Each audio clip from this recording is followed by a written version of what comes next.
Hi, I'm Tim Clemmer, Head of Open Banking for Enterprise Engineering Inc. And today's topic is understanding APIs. What are they? And from a high level, how do they work? So before we jump into APIs, let's talk about how it is that files or information gets shared between computers today. And in today's world, vendor sends bigbank.com a file. Bigbank.com does some work on it and other data, and they may be sending vendor data after that. And it's cyclical and it goes back and forth. And make no mistake about it, there are millions upon millions of files being transmitted all over the place today, all day long. And they work. However, each file requires development time, requires a schedule, requires support.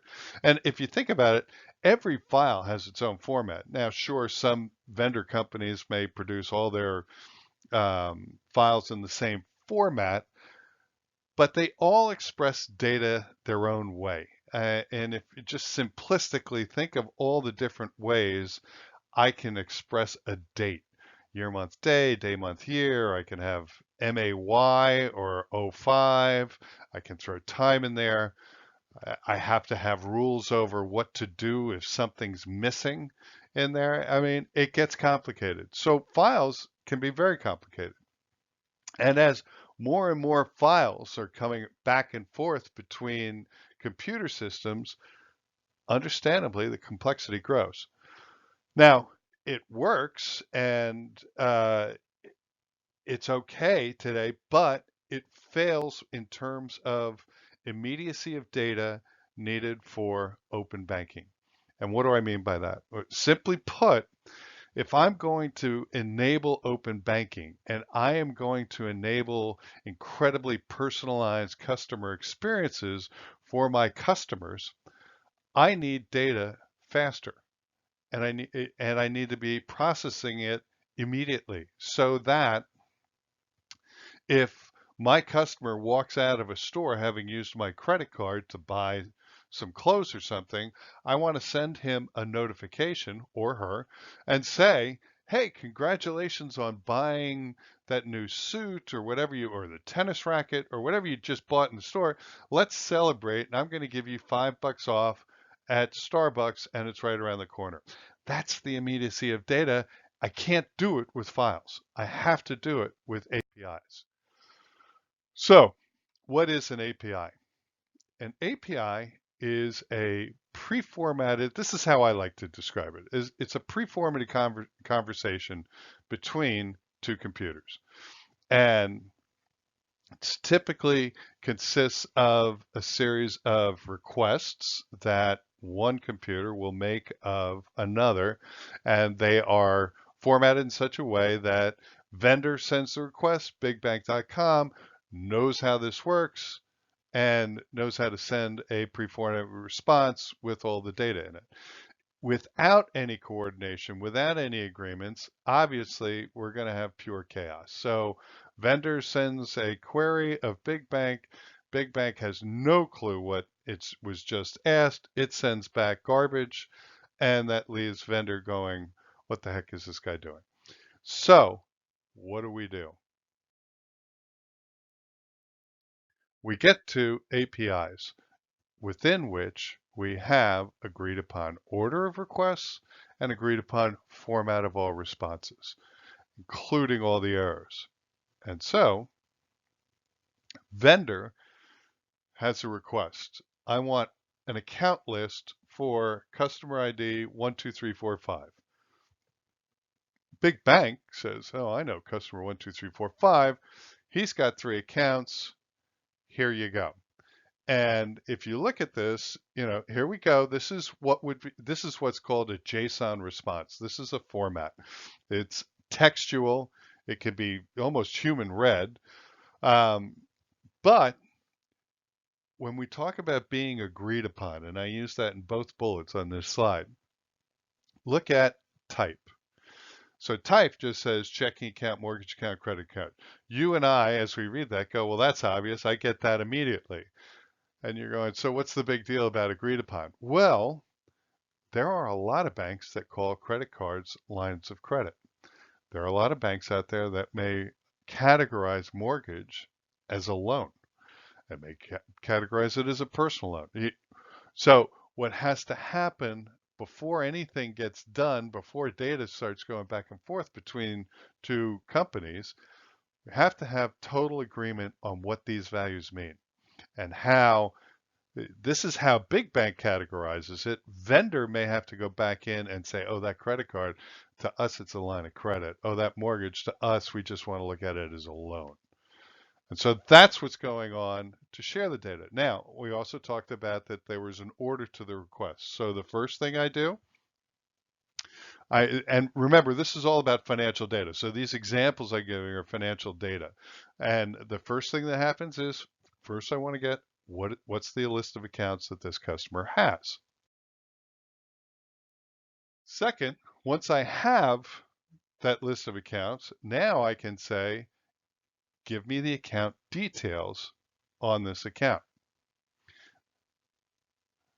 And now Big Bank responds and says, oh, for this mortgage account, well, here's the date it was open, here's the number of payments, here's the principal, blah, blah, blah, blah, blah, blah, blah, and all the rest of the data that goes along with this. If this is Big Bank's API, this is what they've decided to share, they're going to dictate what those fields are in account details. They own it, it's their API, they get to say, this is all I'm going to supply. And if vendor really wants to work with this bank, they're going to accept what they get. Now they may ask for more and they may not get it.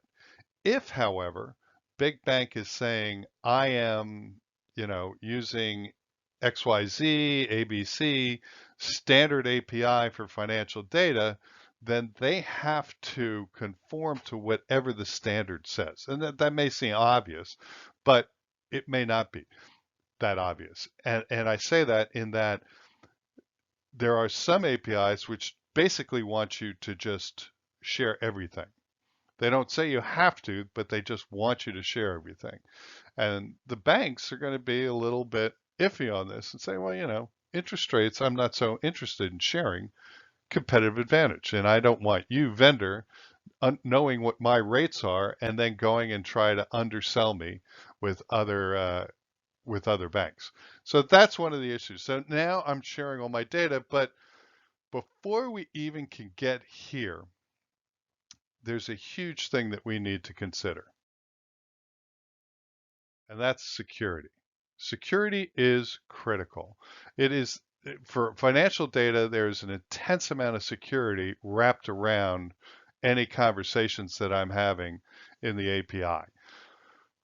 Because when you start with, you've got my big bank saying, hey, bigbank.com, here I am. I'm My Big Bucks, the fintech company, and bigbank.com is going to say, prove it.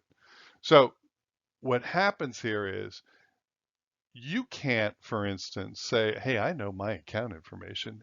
All I need to do is jump on to bigbank.com's API portal and I can get my data that way. No, you can't. You need to register and you need to go through a registration process with bigbank.com and prove who you are, tell them why you need the data, what you're going to need the data for, which parts of the API you're going to access, et cetera, et cetera, et cetera. And what happens is mybigbucks.com goes and registers with bigbank.com. They trade SSL certificates. They trade application IDs. Bigbank.com will generate a client ID in secret for mybigbucks.com. They will have all of the IP addresses that each company is using. There's a lot of stuff going on in the background so that when mybigbucks.com is initiating that first API conversation and about to get customer ID 12345's data, it does this. I am client ID 043, blah, blah, blah, with this code, and he may have to, in fact, he does have to give 3, 4, 5 other pieces of unique information to bigbank.com to prove who he is. And even providing this much may not do it. And bigbank.com may come back with a challenge, and this is all agreed upon. Hey, I'm going to challenge you every time, and now you need to come back with a response and tell me and prove to me who you are.